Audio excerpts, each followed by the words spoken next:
Hello YouTube, Bungalow Craig here. Wanted to do a video again. I accidentally deleted my previous video, so I wanted to make sure that this one stayed there. So if you see my other video, this is going to be the exact same, maybe just a little bit of information more.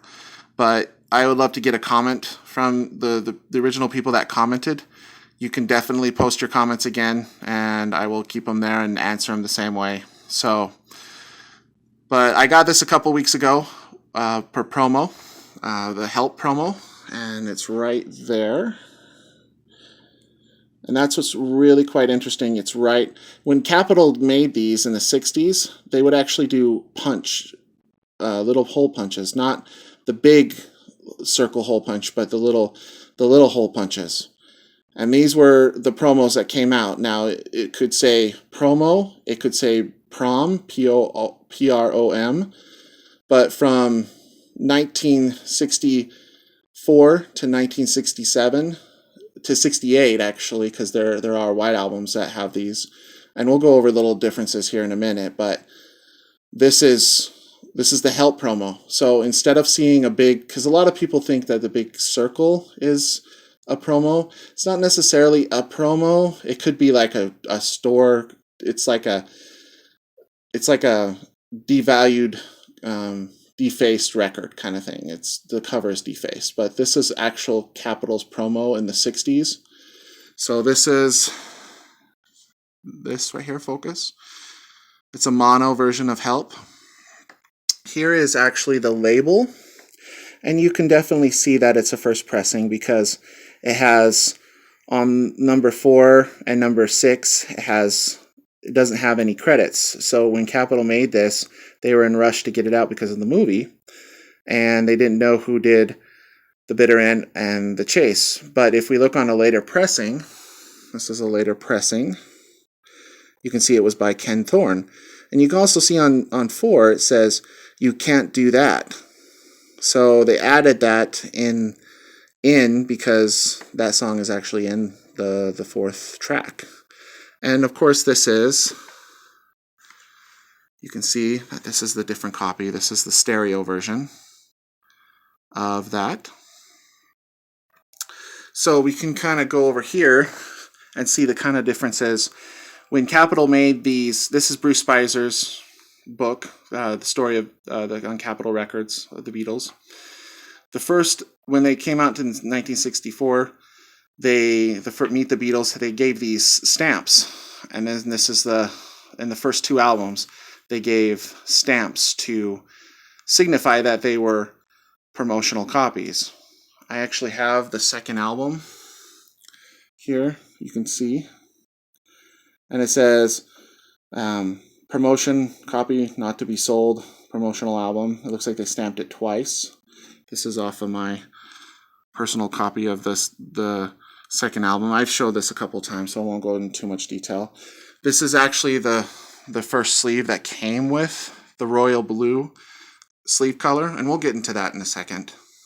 But after they did that, they did the prom or promo right there. See the holes? And that's how you can tell it's a promotional from the 60s. So this is the second, or no, excuse me, the royal blue inner sleeves. And on page 220 of Bruce Spizers' book, it says first pressings of Meet the Beatles and the Beatles' second album were issued with royal blue sleeves. So that's not the royal blue, that's the royal blue sleeve. And then that one's the later darker, or the later lighter sleeves. So, and then you can definitely read the rest of that if you wanted to. But so this is what you want to see. This is the first record, and this is the first pressing sleeve that came with the copy. So that's what you want to see is the promo on there.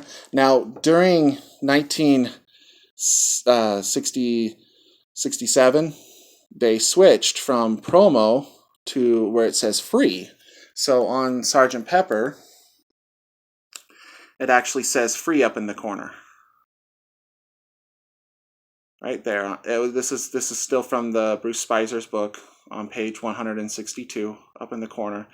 And that's where they did free for Sgt. Pep, starting on Sgt. Pepper, and they did it on the Magical Mystery Tour and the White Album. I've seen White Albums this way. So, but the first pressings had the promo on it.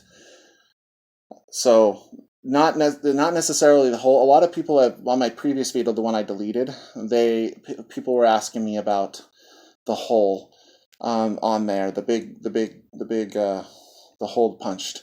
That's not necessarily from Capitol. Actually, it's probably more like on the discount racks, or it could have been. It's basically what Perry Cox has said. It's defacing the album, because it's just basically, it's like someone taking a corner off of the album because it's on the bargain bin racks.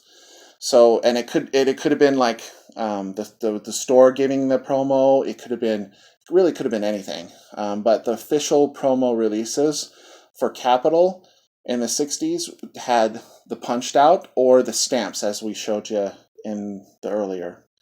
So I'm just kind of making this video again because I deleted it. So I'd love to get your comments again. Those who commented, I'd love for you to do it again, and even new comments if you have a question. So, all right, take care.